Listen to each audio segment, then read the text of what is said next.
আজ দুই ননদ বৌদি মিলে বসে পড়লাম একটু নিজের যত্ন করতে। সো হ্যালো এভরিওয়ান, কেমন আছো তোমরা সবাই? আশা করি অনেক ভালো আছো, আর তোমাদের ভালোবাসায় আমিও অনেক ভালো আছি। তো সকাল সকাল কোনো কাজকর্ম দেখাচ্ছি না, একদম চলে যাচ্ছি পুজোর কাছে। তো সকাল সকাল ঘুম থেকে উঠে এত পরিমাণে গরম লাগছিল, আর এখন যে এত পরিমাণে গরম পড়েছে সে আর বলে বোঝানো যাবে না। তাই সকাল সকাল তাড়াতাড়ি করে উঠে ঘরটা কোনো রকম ঝাড় দিয়ে নিয়েছি, মানে বাসি ঘর না ঝাড় দিলে হয় না, সেই কারণে কোনো রকম জাস্ট ঝাড় দিয়ে নিয়েছি। তারপরে স্নান করে এসেছি। তারপর দেখো এই যে স্নান করে আমি ফুলগুলো তুলে নিচ্ছি। আর সত্যি বলছি, সকাল সকাল এরকম গাছ ভর্তি ফুল গাছ থেকে ফুল তোলার মজাটাই অন্যরকম। আর এই বাড়ির ঠাম্মাটা মানে কয়দিন পুজো দিতে পারবে না, ওদের বাড়িতে একটু সমস্যা হয়ে গেছে, একজন মারা গেছে, সেই কারণে তাই ঠাকুমা সকালবেলা স্নান করতে যাওয়ার সময় বলেছে আমাদের গাছের ফুলগুলো নিয়ে নেবে। তো আমি বলেছি ঠিক আছে। আর এই যে এই ফুলগুলো একটু বড় বড়, আর ফুলগুলো তুলতে যে এত ভালো লাগছে সে বলে বোঝাতে পারবো না। তারপর ঠাকুর ঘরে এসে দেখি সব ছড়িয়ে ছিটিয়ে রয়েছে, যেহেতু গতকাল তোমার অক্ষয় তৃতীয়া গেছে, আর সেই সময় সব জিনিসপত্র এনে এখানে রাখা হয়েছিল, কিছুই গোটানো হয়নি। আর কালকে খুব টায়ার্ড লাগছিল, সেই কারণে কিছু গোছাতে পারিনি। তাই এই আজকে সকালবেলায় সব গুছিয়ে রাখছি। আর এই যে এখন বাসনগুলো নিয়ে বাসন মেজে নিয়ে চলে আসব। আর তারপর বাসন টাসন মেজে এই যে আমি এখন পুজো দিতে বসে পড়েছি। তুলসীতলা লেপে ধুয়ে এসেছি, কারণ তুলসীতলা আমরা বাসি কাপড়ে লেপি না, সেই কারণে স্নান টান করে এই যে একবারে তুলসীতলা লেপে ধুয়ে এসেছি। আর এই যে আমার ঠাকুরগুলোকেও স্নান করিয়ে নিলাম, চন্দন বেটে এই যে আমার ঠাকুরের কপালেও দিয়ে দিলাম। তো আমি যেভাবে পারি সেভাবে ঠাকুর সেবা করি, তো আজকেও সেইভাবেই করছি। এরপরে চলো এবার ফুলগুলো সুন্দর করে সাজিয়ে নিই। আর আমার না এইভাবে ফুল সাজিয়ে দিয়ে পুজো করতে খুব টাইম লাগে। আর আমি যখন এরকম সাজিয়ে ফুল দিয়ে পুজো করি তখন আমার পুজো দিতেও প্রচণ্ড টাইম লাগে। আর আমার এইভাবে সাজিয়ে পুজো করতে আরও বেশি ভালো লাগে, সেই কারণে যখন হাতে সময় থাকে তখন সুন্দর করে এরকম ফুল দিয়ে সাজিয়ে তারপর পুজো করি।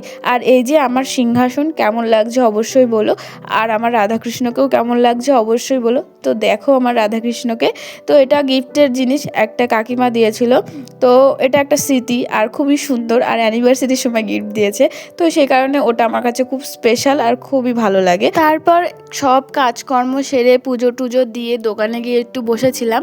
তারপর এই যে বাড়িতে এসে সংসারের এবার যাই গোছানো গাছানোর কাজগুলো রয়েছে সেগুলো সেরে ফেলবো। আর গোছানো গাছানো বলতে কালকে নিমন্ত্রণ খেতে গেছিলাম, তোমরা তো সবাই জানো, তোমাদের সাথে অবশ্যই শেয়ার করেছি। আর যারা যারা ভিডিওটা দেখেছো তো তারা অবশ্যই জানো। তো সেই সব শাড়িগুলো কিচ্ছু ভাঁজ করে নিই, এসেই রেখে দিয়েছিলাম। আর কালকে বিকেলবেলা এত পরিবারের শরীরটা খারাপ লাগছিল বলে বোঝাতে পারবো না। এখনও তোমাদের সাথে হয়তো আমি নাকে নাকে কথা বলছি, কেননা প্রচণ্ড ঠান্ডা লেগে গেছে, ঠান্ডা গরম লেগে গেছে। এতই ঠান্ডা আর এতই গরম পড়েছে, কি আর বলবো। ঠান্ডা তো পড়েনি, মানে এত পরিমাণে গরম পড়েছে, গা হাত পা ধুয়ে স্নান করতে করতে ঠান্ডা লেগে গেছে, এই যা। তারপরে এই শাড়ি টাড়িগুলো ভাঁজ করে এক সাইড করে থুয়ে দিলাম। আর আমার বিছানাটা দেখে মনে হবে যে আমি এই বিছানাটা ঘুমিয়েছিলাম, এটা বাসি বিছনা কেউ বলবে। তো সেই কারণে এই যে বিছানাটা সব তাড়াতাড়ি করে তুলে ফেললাম, তুলে সব ঠিকঠাক করে নিলাম। অনেক দিন ধরে বেড কাভারটা তোলা হয় না, সেই কারণে আজকে ভাবলাম যে বেড কাভারটা তুলে তারপরে ভালো করে আবার একটু ঝেড়ে ঝুড়ে পাতি।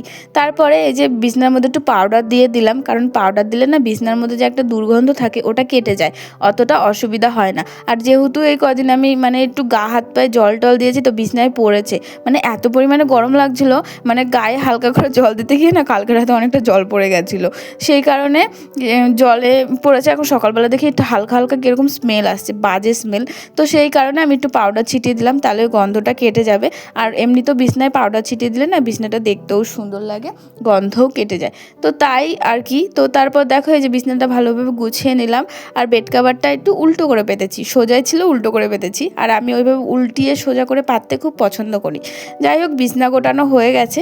তারপরে এই যে ড্রেসিং টেবিলটা আর শোকেসের ওই জায়গাটা না এক্সচেঞ্জ করব আজকে। তো আমি ভাবছি যে শোকেসের ওই জায়গাটা দুটো থাক, তো ওই দুটো থাকার মধ্যে যে জামা কাপড় রয়েছে ওগুলো একটা থাকের মধ্যে ধরে যাবে। আর আমার ড্রেসিং টেবিলের মধ্যে এত জিনিসপত্র হয়ে গেছে যে জিনিসপত্রগুলো না ওপরে আটছে না, মানে ড্রেসিং টেবিলে আটছে না, এক কথায় নিচে জিনিসপত্রগুলো এঁটে যাচ্ছে আর ওপরের দিকটা ফাঁকা হয়ে যাচ্ছে। সেই কারণে আমি ভাবলাম তাহলে জামা কাপড়গুলো ধুয়ে দিই, পুরোটাই ভর্তি হয়ে যাবে আর একটুও জায়গা ফাঁকা থাকবে না, আর এখানেও ওই জিনিসগুলো ধরে যাবে।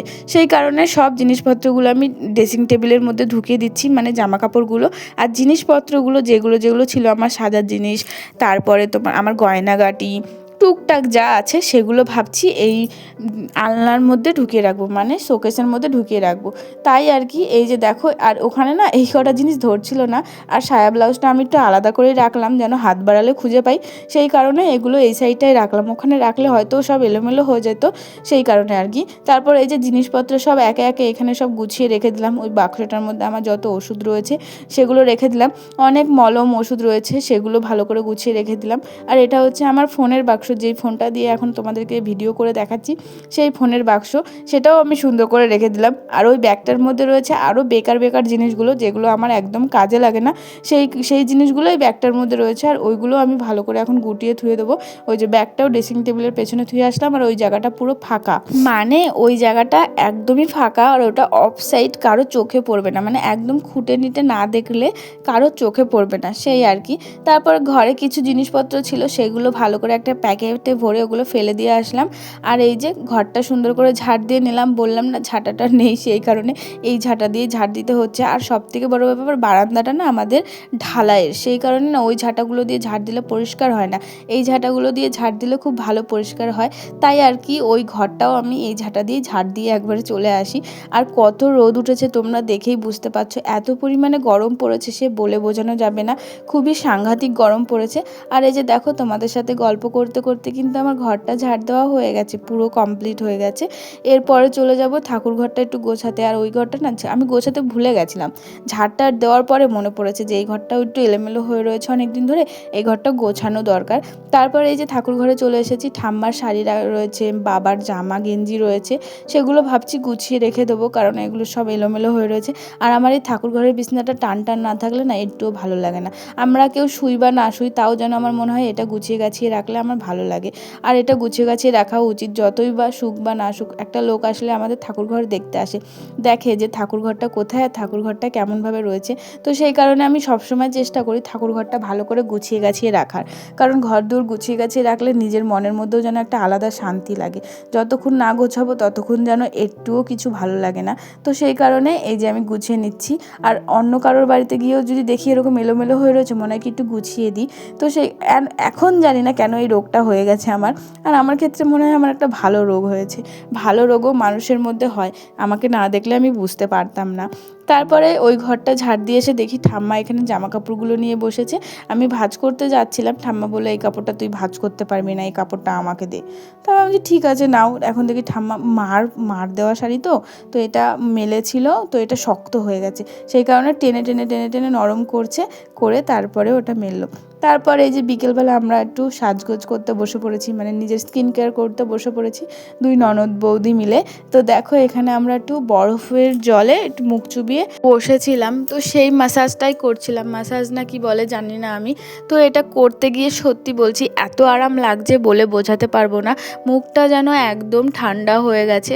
আর এটা করা খুবই ভালো, গরমকালে সবাই করে, সব সেলিব্রিটিদের দেখেছি এটা করতে।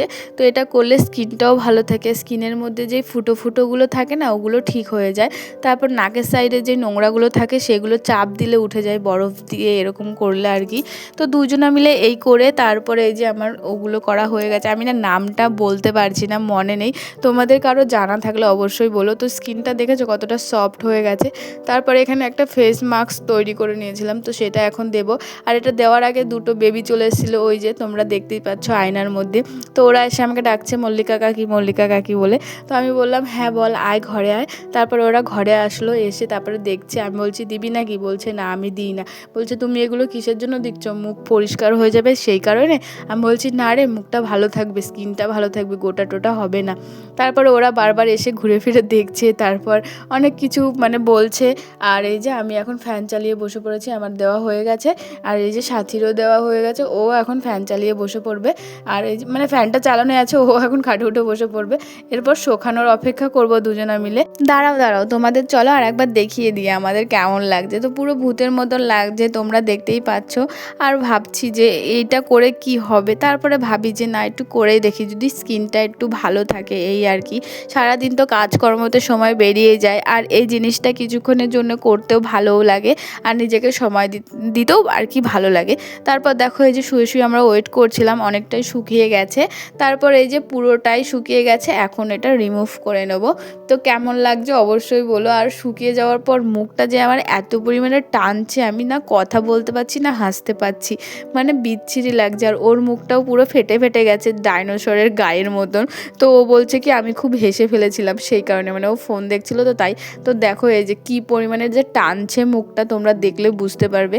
আর এই টানার কারণটা হচ্ছে মুখের মধ্যে যে লোমগুলো রয়েছে সেই লোমগুলোর জন্য, আর এর মধ্যে হানি দেওয়া আছে সেই হানির জন্য আরও বেশি টানছে। তো এই যে এখন আমরা মুখটা ভালো করে ধুয়ে নেব, তাই দুজনা মিলে বসে পড়েছি মুখের এইগুলো রিমুভ করতে। তো এখানে কিছুটা আমি প্রথমে রিমুভ করেছিলাম, সেই কারণে জলটা একটু ঘোলা রয়েছে। তোমরা আবার কেউ ভেবো না যে নোংরা জল দিয়ে মুখটা রিমুভ করছি। তো আমরা এই একটা বাটি নিয়ে দুজনা মিলে ইউজ করছিলাম, সেই কারণে জলটা একটু ঘোলা হয়ে রয়েছে। তারপর দেখো ভালো করে মুখটুক ধোয়ার পর এই যে স্কিনটা একটু হালকা মানে একটু গ্লো গ্লো ভাব লাগছে আমার ক্ষেত্রে মনে হয়।